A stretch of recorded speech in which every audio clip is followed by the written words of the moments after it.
And welcome back to the Team Pats Games Core 19 competitive draft, first of the season.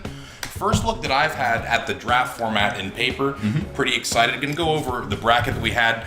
Bernie played Bing. Rocky played Sung. Bernie and Rocky were the two that we saw draft, luckily enough. They were also the two that took down their individual matches. So what we're seeing now is the first draft deck that we watched. Bernie's masterpiece of a three-color of a blue-black splashing green for Skyrider Patrol, and Ravenous or the Rabid Bite. Yes, Rabid Bite is also a splash card in Bernie's deck. That's correct. So Bernie went the route of letting the removal define what his deck was going to do, and he happened to luck sack into some incredible top end towards the end with a couple of psychic symbiotes. He definitely picked up some psychic symbiotes, and where it looked like his deck was sort of three colors, confused, wasn't sure what direction we were going to go, and then he just picked up these symbiotes, had already taken some dual lands relatively early just to try to make his mana good, and it ended up working out really well. Powerful 2-drop zombie as well that can use mana really well. Now on the other side of the table, on the right, we have Rocky, and Rocky plays a lot of limited. He went with drafting some cards that were just good on their own. Yes. And drafting all of his win cons first, his big flyers, his dragons, his angels, his vampires. He did. He's got all of those cards in his deck. And he filled it in with the chaff that he needed to build his strategy. Right now it looks like he has a swamp, a plains, a Pegasus Courser. So he has 2 lands and some spells. I'm not sure. The 2-landers on the play are always a little scary, but when you have like multiple really strong cards, you have some cheap cards that come down on before turn 4. You can't just really mulligan every, say, 2-land card. Plays a 2/1 with an ETB ability that is aggressive, but you don't always have to play those cards when you have a creature that you want to pump. Sometimes a 2/1 on 2 is going to be all right. Like here, it stops the Graveyard Marshal from attacking. Yeah, the Cavalry Drillmaster didn't get really any value from its trigger, but it does kind of show up. This is an interesting situation for Rocky because I think he's going to miss his 3rd land drop. What I like to do in these spots is I like to attack. Because my opponent doesn't know I'm going to miss my land drop, and there's some chance that they're going to block, thinking that I'm going to play another aggressive creature and they need to protect their life total. Right.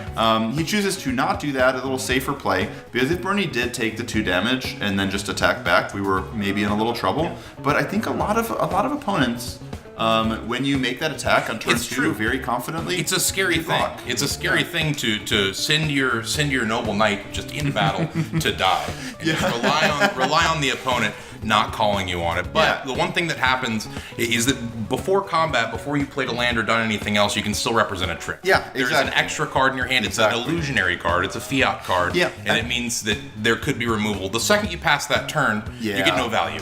They know that they don't have that because you're stuck on lands. Exactly. So if you attack with your like 2/2 bear into their 2/2 or whatever second turn play, if you're gonna miss the land drop, I find that in most situations it's actually just better to attack and to at least give them the option of blocking. The reason why I like leaving it back on defense a little bit less is even though it's safer, it starts to give your opponent options. And Apollo wrote some really good stuff. You can always check out about this, and I might touch on this in some articles also.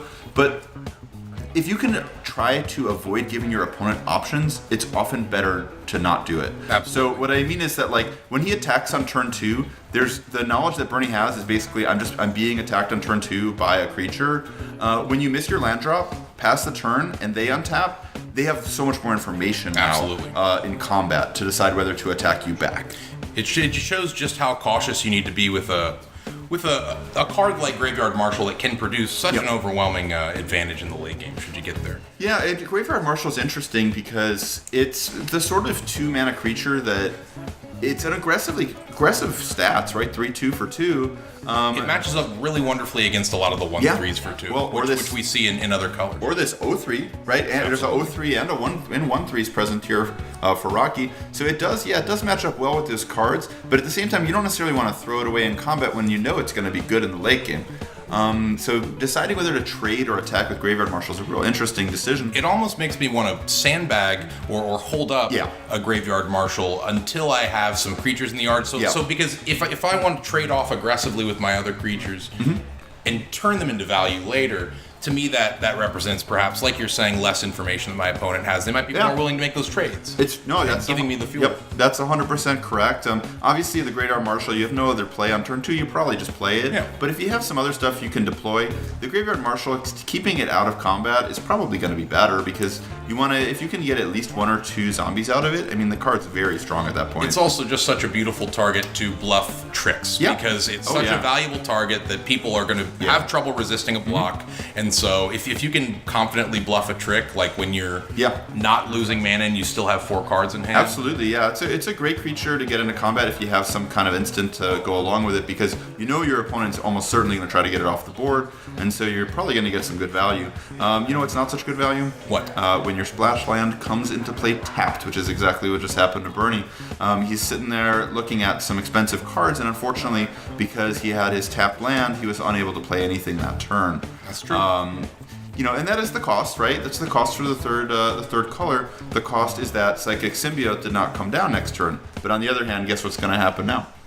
Well, Psychic Symbiote's coming. Psychic Symbiote now has enough mana. It was willing to wait for the Foul Orchard to grow, and it's got something to say. It's going to pick your brain. It's going to be problematic. We're due for a mind funeral, as they say. to be true to the color. Oh man, yeah, Mind Funeral is a cool one. It's really going to leave him black and blue, if you catch my meaning.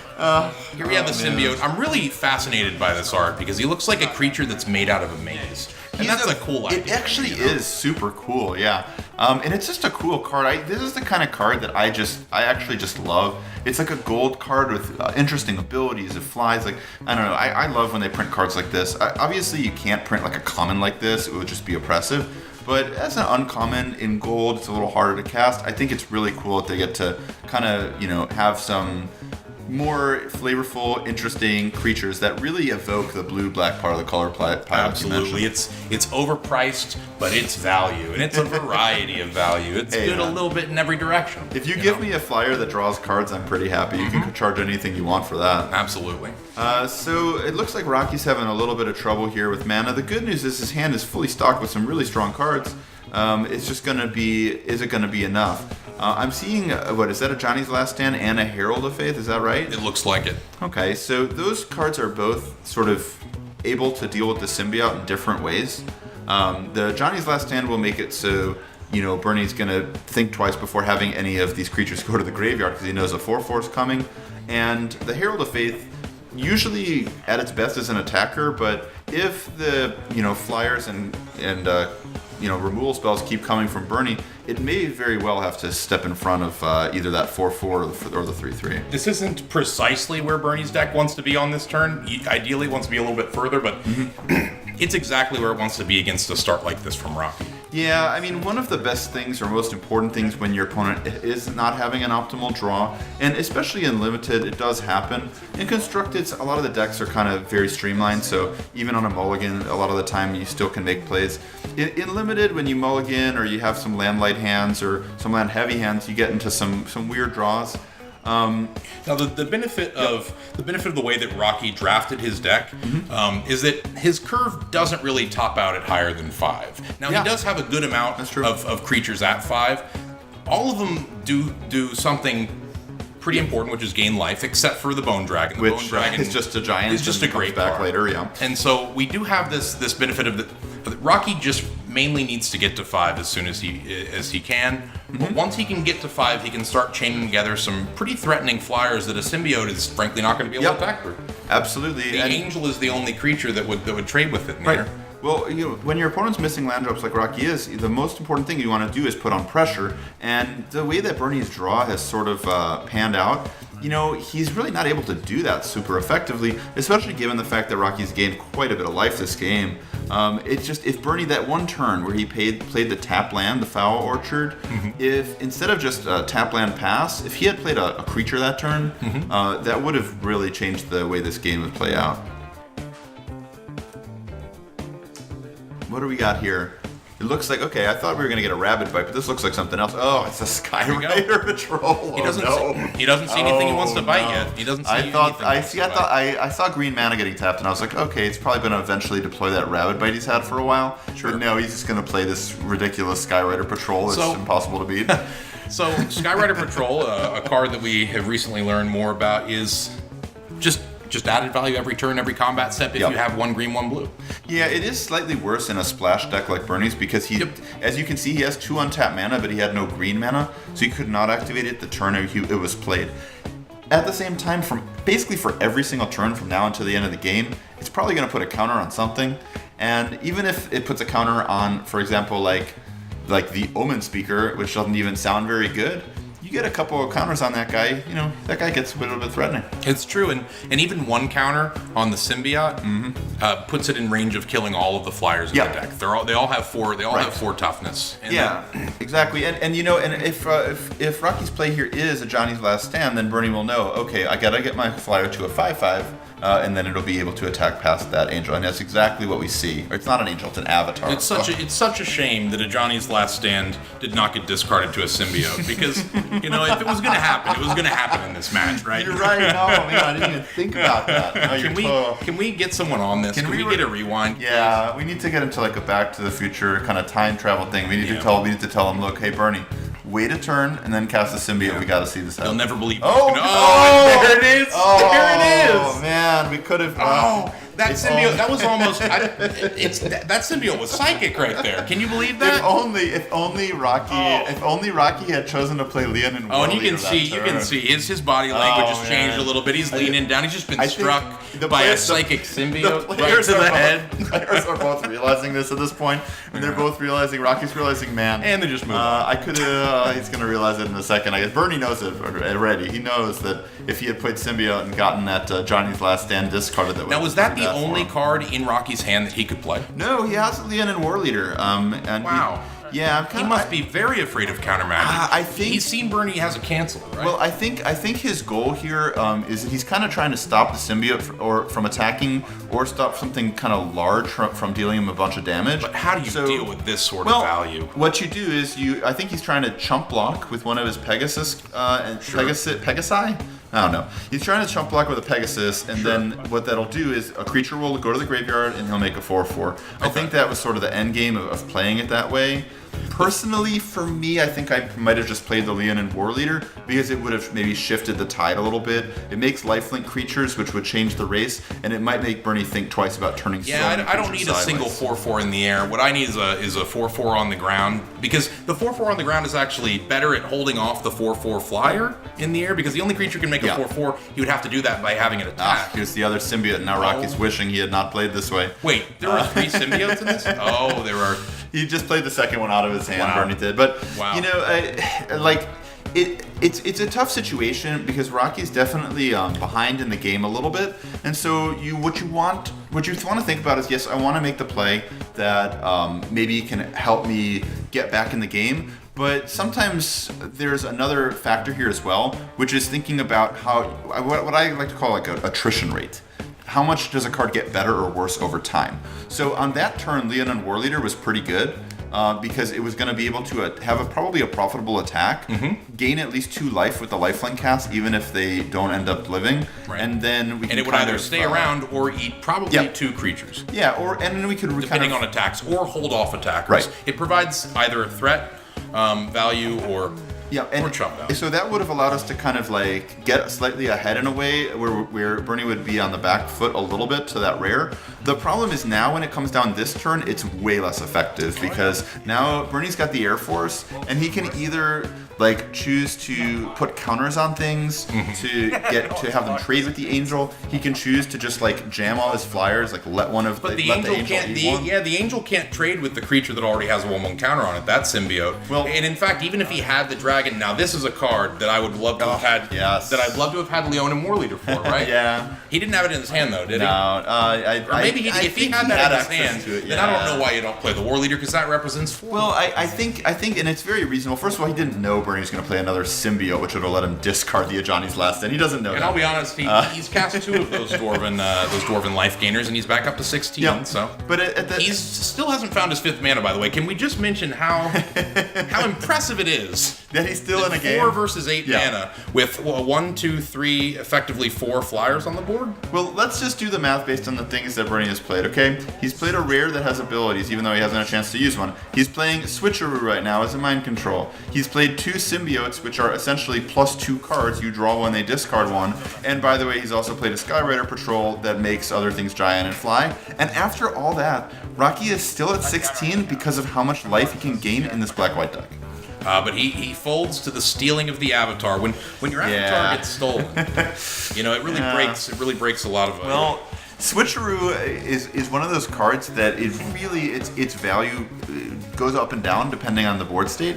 But when you're giving them an Omen Speaker and taking the 4/4 flyer, it's pretty good. Here's my question. It's the only lore question I have today. Who is the character in Magic the Gathering lore in this set that is performing switcheroos all around this plane? And why are they doing it? Probably Nicol Bolas. It's probably Nicol I'm Bolas. gonna go with Nicol Bolas. I think I think he just. There's a dragon on the art. There is a dragon on the art. It does look a lot. I like him a little bit like him, yeah. So could be Urza. If we're looking at like sideboard options here, what are you thinking in terms of? So here's a good one. Okay. So Bernie is splashing green. Yeah. So green is not his main color. Nope. If he had a plummet in his sideboard, would you bring it in? Because he has seen many flyers, yes, but I would. He can't cast the plummet consistently though. I would, and here's why. I like it more than Rabid Bite. I like it more than Rabid Bite because so many of Bernie's creatures, even the overcosted ones, they're not powerful creatures. They're not They big. fly. No. They fly, but they're not powerful. They have a lot of value, but they're not powerful. And so I don't think Rabid Bite performs very well against Rocky's deck. I think that the best it's going to do is eat an O2 or maybe eat a Pegasus to clear up a block. But if you're just eating a Pegasus to clear up a block, just play Plummet. Plummet's going to do that faster and easier, and maybe you play both. I'm not sure that you're actually that comfortable with green. I hadn't seen a Forest yet. Yeah, I don't even know if he has a Forest in his deck. It looked like he was able to play just dual lands actually to get all his green sources. Dual lands and the land that you have to pay for or sacrifice. Yes. Multicolored lands. So maybe this is correct to go with a Forest. I think if you had access to a Plummet, I would probably play it. It would be hard to cast, but from what he's seen of Rocky's deck, almost all of Rocky's like larger creatures fly, with the exception, I guess, of War Leader. So a Plummet is dragon. A Plummet's pretty close to a Doomblade type effect, right, where it can kill almost anything. And the closest he's going to get to killing a War Leader with a Rabid Bite is, after a Skyrider Patrol has put some 1/1 counters on something. I think Bernie has some Death Touch guys. I think he might have a Death Touch creature, so I think that might be his best ticket with Rabid Bite to kill a slightly larger creature. But yeah, as a splashed card, Rabid Bite is definitely not at its best. I think the thing about Rabid Bite, right, is that like when you're playing the true base green deck, right? What you're doing is at the end of the day, you're getting out some really big creatures, some creatures that you come across in the woods, and you're like, well, I don't think I can handle this. Yeah, we got some large. And then what you're doing, right, is you're supporting it with some magic. You're throwing some blue in there. Yep. You're calling more of them out. You're sending them through an ether portal somehow. I crash into the city. And let me tell you, that's an effective. That's called guerrilla warfare right there, and it's effective. Now that's like the base green, right? Yeah. And in that deck, Rabid Bite is just your best friend. Rabid Bite turns any animal into, a wild chupacabra machine. Except more fair than chupacabra, I must say. You definitely have, like, in your base green deck, your green creatures at pretty much every spot in the curve are slightly larger than the other color. So the chances of you being able to, like, untap and have a successful Rabid Bite are pretty good. In Bernie's deck, where he's basically a blue-black deck, your creatures are not that big. And notably, he doesn't have any of the black removal. He only has two Totally Lost in blue. Yeah, that's what we've seen. Yeah, we haven't really seen him play like a Spores or like a Murder, nothing like that we've seen out of his deck. And that would be the other main reason for him to... Switcheroo, I suppose, counts too. Switcheroo is kind of a removal spell. But when all of your removal spells don't actually kill a creature and they all are at the 5 mana cost, it's... Yeah, but the problem with Switcheroo, though, is that for Switcheroo to resolve, both targets have to be legal, which means if your opponent, like, shocks your 1/1 in response to Switcheroo, you're not switching anything. Yeah, they do the old Switcheroo on you. So, 2 planes, a couple of black creatures, probably a couple of Pegasus that he wants to be able to cast. Yeah, but it looks like Rocky's in a similar situation as he was last game, where he's kind of at a land light but like strong hand, and he has to decide, is it worth it? Is it worth trying to see whether or not this hand pans out, or is it worth maybe just going to 6 and getting a better mix of lands and spells? Let's see what he decides to do. So he is on the play. Does he accelerate through his deck very quickly? I don't think either of these decks use too many card draw effects. No, he has a bugler. He has a bugler, I suppose. We saw Bernie play an Anticipate earlier, I believe. So yes, an Anticipate isn't really advantage, but it's selection. It is acceleration. In a 3-color deck, like I think we brought up before, but in a 3-color deck, Anticipate gets a lot more value because it allows you to find your third color, which sometimes is important. Right. There's Ruptured Spire, that other card we talked about. It is kind of a multicolored land, allows Bernie to play green cards in his blue-black deck. He just had to pay 1 mana when it entered the battlefield, or else he had to sacrifice. And there wasn't much else going on that turn, so it wasn't a big cost. It looks like Rocky's just planes go. Okay, planes off the top. So this is the second best thing that could have happened, I'd say. First best would probably have been a swamp here. Yeah. But he has another Pegasus ready to go. The thing is, while Pegasus is great alongside a 2-drop, dropping multiple Pegasus isn't really threatening the game anytime soon, especially not when there's so many 3/3 flyers in Bernie's deck. The Pegasus needs a friend, but its friend doesn't need to be another Pegasus. That's the problem, because they don't really have any good effect on each other. They both fly already, and they're very small. But when you're able to pair that Pegasus with a 3 or more power creature, it's usually pretty good. Even a Pegasus wielding an axe looks pretty good to me in some situations, especially against this deck. Yeah, definitely. I mean, a Pegasus with an axe on it, right? It would be a 3/3, and that will trade for Bernie's 6 mana card. Yeah, I mean, that's definitely a good point. Bernie has Totally Lost again, which is probably going to be a strong card, especially there is Poison Tip Archer, the Death Touch creature we referred to earlier. Man, that card's Death good. Touch Reach costs 2 black-green and is a 2/3. Yeah, it's a 2/3. It also has an Aristocrat's effect, doesn't it? Yeah, it has. It's kind of like a sort of a Blood Artist. They lose the life. You don't actually gain the life. So whenever a creature dies, correct. Your opponent loses 1 life. It doesn't seem like an effect that would be that exciting, but in a lot of games, it just kind of will get in for a sneaky 3 or 4 points of damage, and that can swing the race at times. Absolutely. So it looks like it's holding up back everybody right now. And Rocky, again, is unfortunately having some kind of mana difficulties here. It looks like he was stuck on 3 planes only for him, allowing him just to play a 2-drop on turn 4, which is not really where we want to be. At this point, I'm curious to see... Rocky's just had a pretty bad run of luck with these lands. I'm not sure what his distribution is. I'm sure it's probably a reasonable one. It's just, this is part of the game. Yep. We've got this is the result, too, of 2-drops and 3-drops like this. Yep. If you're playing 1/3s on 2 and Pegasus Coursers on 3, it's not that big of a difference. Now, the lifelink will be relevant later, but this isn't an aggressive deck. See, in a match like this, I might even try to sideboard into something like some 3/1s on 2, or some equipment that I can use. Swiftclaw, it's one of those things where it's like a lot of these cards they're actually very good cards. They're just not particularly good against Bernie's deck. Right. Just because his creatures, their size is just like a 3/3 flyer blocks the Pegasus. Like a 2/3 or a 1/3 Omen Speaker blocks, like the 1/3 or the 2 power guy. Yep. So he's just, it's kind of like just a creature sizing matchup that favors Bernie's sort of Sultai deck. Which is just one of those things. I'm not sure if it's really correct for Rocky to say side out a creature. I don't think he should. But at the same time, there are some awkward situations like this where you have a Poison Tip Archer that's basically holding back your whole deck. Yeah, so I think one of the main interactions between these decks is that if Rocky's deck can stabilize and get into the late game just by gaining some life. Ah, the last stand. There we go. Man, I don't know. See, Bernie's on turn.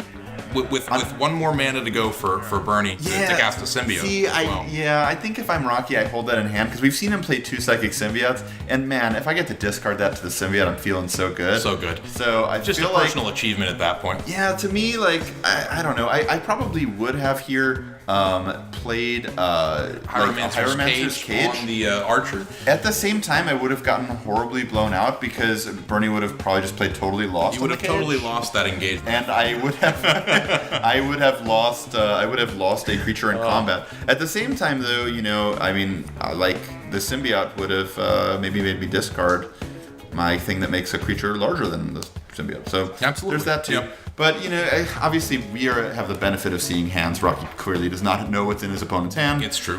So that's why his play was different, and totally fine. I feel like Rocky's deck has a greater density of threats that win in combat in the air, and it has a greater density of recursion for those threats. He does. Just by playing 1 Bone Dragon, which means that if he can force all of the removal out, if he can get into a spot where he just has his flyers on the battlefield, because there's only one removal spell that will take it out, and it's Plummet, assuming he's brought it in. Well, 2, if we're assuming he's brought in Plummet and Rabid Bite. Right. But I've seen a Rabid Bite in his hand, so I know he didn't take that out. Yeah, I think that once we get into this point, though, where the 3-color deck has all 3 colors of its mana, is using all of its mana every single turn to cast powerful spells, it's going to be really hard to come back.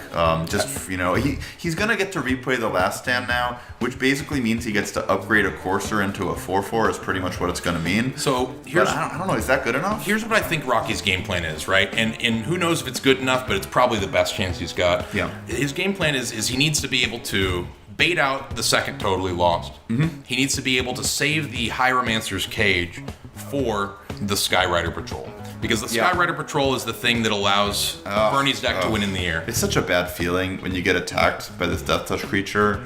It makes your opponent basically taunting you. Your opponent is essentially just saying to you, look, I really don't care what you're doing or trying to do. I'm not afraid. I will attack you with a 2-power Death Touch creature. That is just not a good feeling when that guy gets to leave home and crack in for 2. And it is correct to turn up the heat when your opponent is, stuck on one color of mana. Even though it is unfortunate when people encounter these unlucky situations, it's a part of Magic to know how to exploit them and how to end that game quickly so that you maximize win percentage. Yeah, oftentimes if your opponent is struggling on mana or, is struggling with mulligans or something like that, you may want to take a slightly more aggressive line where you say you trade a good creature early, use a removal spell on maybe a slightly weaker threat, just because you know that you sort of have more cards available to you than they do, and you want to be able to press that advantage when it's possible. So if you let your opponent draw out of it, sometimes they might draw cards like Divination, they might draw, you give them an extra 2 or 3 draw steps to find like a larger creature that's now going to turn the tides. So I really do like to put pressure on my opponent when they are having mulligans, and like we talked about, unfortunately it is, part of the game. Yeah. Now the thing about Bernie's deck is that the pressure that he's able to put on, well, it is significant. And right now it's 5 damage. It's really not too significant compared to the life gain effects in Rocky's deck. 5 damage a turn isn't going to cut it if he wants to end the turn. It wants to end the game in 3 or 4 turns. Yeah. It's going to take a few more than that. Now, now that he has 5 mana, if Rocky is able to get rid of a Totally Lost, the second Totally Lost, and save that cage for the Skyrider, then I think that's his win con, and I think we can see him turn it around. Yeah, well, he really needs to find another swamp for Bone Dragon at some point soon. It's true. Because the longer that this, like I said, the longer this goes on, the more it favors the 3-color deck. It just has more access to more powerful cards. It looks like Here Comes the Hieromancer's Cage on the Symbiote. Kind of an interesting choice, because he also could have chosen Poison Tip Archer. Yes. I think it's a really close play. Actually, I think this is actually. So this is really problematic for me, and the reason is that if you Luminous Bonds a Skyrider Patrol, you still get the value out of the Skyrider Patrol. Correct. And I think those are the only 2 removal spells. Oh, is that all he has access to? Is Hieromancer's Cage and Luminous Bonds, and I know he held it for as long as he could, but I think that's going to be problematic if Bernie can dig to the Patrol, and his deck is capable of doing that. But here is the second mountain. Here it is. Swamps. It's Swamp. okay though. Whoa. No mountains in this match. No it's okay mountains. though. The second mountain for him to climb, making this Bone Dragon work. You're thinking about mountains because he's casting dragons, and that's true. It's true. That's okay. The last dragon I saw with that was black was Bladewing the Risen. Yeah, there's not a lot of black dragons are not don't come around that often, but there are a lot of dragons in this set, and they come in many different colors. So let's take a look at what this dragon does to the board state. He still has a Death Touch reach. Is that correct? He still unfortunately has that. That was kind of why last turn when he cast the cage, I think my vote on what to cage there, I probably would have actually voted on the Death Touch guy. Yes. The reason being is that if you do peel your second black and are able to play the dragon sort of shuts down the Psychic Symbiote, right? Also, the Symbiote's a 3/3 and the dragon's a 5/4, but the dragon does not block a Death Touch creature very well, does it? That's true. Also, if you Luminous Bonds the Death Toucher, again, it stays in play with an activated ability. Well, no, it's a Hieromancer's Cage, right? So the Cage would have taken that guy out of play, and we wouldn't have to deal with that drain ability. Exactly. So that's what I'm saying, is that at this point, even if he draws a Luminous Bonds, it doesn't fully solve the Archer problem. Absolutely. Right? I see, yeah. Now, what I'm really concerned about is how a poison-tipped Archer is killing a Bone Dragon. Just in a flavor perspective. Straight into the marrow? I mean, that's gotta be a really piercing arrow. Kill a dragon made out of bone? I don't know. I guess you don't. That's why it comes back. That's the flavor of why it returns. No, there you go. You don't kill it. It just comes back later. Just takes a nap. It has to assemble a few bones from the graveyard. If you're like, wait a second, I'm going to repair this one. I'm going to take 7 of these creatures. This is a brutal attack with Burning because he just gets to send in a 2/3 that was basically sitting around doing nothing. That gets to wear an axe, and now Rocky's options are just really bad. He has to either take 4 from a terrible creature, or trade throw for away his a creature, dragon, or trade for his dragon. Oh, what a heartbreaking moment this must be. All 3 options are so not only is this dragon easily poisoned, but you give a wizard student an axe, and he's got troubles with that. Yeah, that guy is a lot worse in this set than he was, say, last time around. When we had him in Dominaria, he was pretty good. Wizards was a tribe, and you had some different cards that cared about wizards. In this set, he's really just a 3 mana 2/3. His ability really not, doesn't have an ability of any think if you can get him out on time, or if you can ramp him out, which is possible in this set, he probably looks really good. Yeah. And he probably looks really good on this board state too, because if Rocky can stall, he'll get him back. The thing is, Rocky needs to start generating some life gain, and with the only life gain outlet in his hand being one that generates from creatures' presence on his board, he's not in a great... It incentivizes him to play out his other creatures before he plays that priest, and I think he's still stuck on 6 mana. Well, he does have Epicure of Blood, and Epicure of Blood is going to be able to block his 3/3 pretty well. The problem is that the Death Touch guy can still kind of either attack, not attack. I mean, the problem is Poison Tip Archers is an issue when you're at 6, and Poison Tip Archers is going to be a problem no matter what. The more I think about this, the more I think that Hieromancer's Cage play was. I understand it was probably done in desperation, but. Well, I totally understand where Rocky was coming from. I don't think it was a wrong play. I think it's very close to I want to get rid of the threat that has a higher power that has evasion, or this other card that has kind of weird abilities. But to me, the reason I would have probably chosen to cage the Archer is because the only way you're going to win this game for Rocky is if the game goes pretty long, and the Archer is just going to be brutal in a long game. Absolutely. You know what would be interesting? What if they made a card like Hieromancer's Cage, 4-cost white enchantment, enters battlefield, exile something, but it also said something like I don't know. Exiled cards with the same name as the exiled card can't be cast. That would solve this symbiote problem right up. But unfortunately, that is a card that exists. That is Ixalan's Binding, but we are not currently on Ixalan. So oh wow, that's not. We're on a different plane. I don't even know what plane. What plane is a core set on? I think that the core set is sort of everything all at once, like a swirl of ether. Yeah, you know what? I think I remember this now. I think they were saying that's why Nicol Bolas is the theme, because he can go to any plane at any time. It's like Nicol Bolas' wild adventures. Yeah. It's the wonderful adventures of Nicky Bobo. With all his dragon buddies, Yeah, with all his dragon buddies. And Sarkin's going with him. Sarkin shows up at the last minute. He's like, hey, man, can I come along? And the dragons were like, yeah, man, you got dragon blood. Yeah, well, he does turn into a dragon at one point, but I think this is just problematic for Rocky. What are you going to do? I mean, what are you going to do? It's like, there were some different options he had and different plays he could make, but at the end of the day, I think we were just going to find ourselves here no matter what. We were going to find ourselves in a situation where Bernie's 3-color deck used its mana efficiently, cast all its spells on time despite having different colored cards. Yes. And when Rocky missed a couple land drops, it just wasn't enough for him to catch up, even though he was able to catch up eventually. It's just like what we talked about when we were talking about Bernie's deck at the beginning of the episode. Even though he's running the same number of lands, presumably, as Rocky is, 17. Correct. The composition of his lands actually give him a greater number of sources of each color than Rocky's deck does. And a lot of people would look at this and go, oh, they've gotten so lucky. They've gotten all 3 colors. They've gotten 2. It's all been perfect. That's not it. It's they have more mana colors on their lands than you do on yours, and you play with the same number. Right. We did see it punish Bernie at one point where he had to pass a turn when he played a tapped land. But outside of that single turn where it was a downside, in most of the games, we've seen that the higher power level of his 3-color deck has been really effective, especially against these more kind of like 2-color traditional decks. That being said, obviously Rocky has had some issues with mana and mulligans and such, so like we do have to obviously put a caveat there. But, you know, I will say the last maybe 3 or 4 turns of this game, we've seen both players be able to play their cards, and Rocky's cards have just been worse. Absolutely, and it's also important to keep in mind that Bernie has cards like Omen Speaker and Anticipate. Yep. To actually, you know, prevent him from getting into situations where he's stuck on 4 planes. Correct.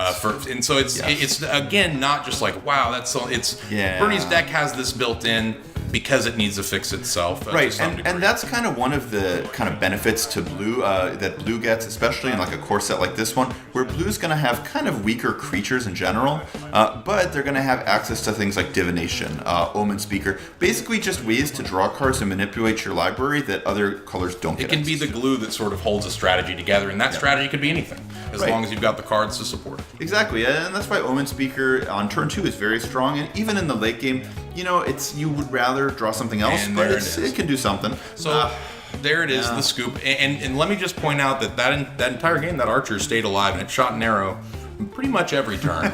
God, that archer I find to be a very underrated card, and I wouldn't be surprised in future drafts if I would start seeing it less often. Because I feel like people are have to get onto it a little bit and start taking it maybe a little sooner than they would expect. It's a gold card, and yes, it's not as flashy as the Skyrider Patrol, but man, that archer can deal a lot of damage quickly. All right, well, thank you guys so much for joining us. It's been an awesome set of matches, really cool decks, and we look forward to seeing you guys next time. I've been Morgan, and this is Ariat.